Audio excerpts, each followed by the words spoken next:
ਮਸਾਲਾ ਪੈ ਗਿਆ ਸੀਗਾ ਜੀ।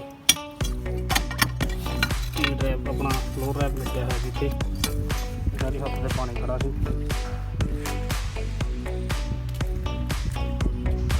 ਇਹ ਸਾਫ਼ ਕਰਿਆ ਜੀ, ਇਹ ਧਿਆਨ ਰੱਖਿਆ ਕਰੋ।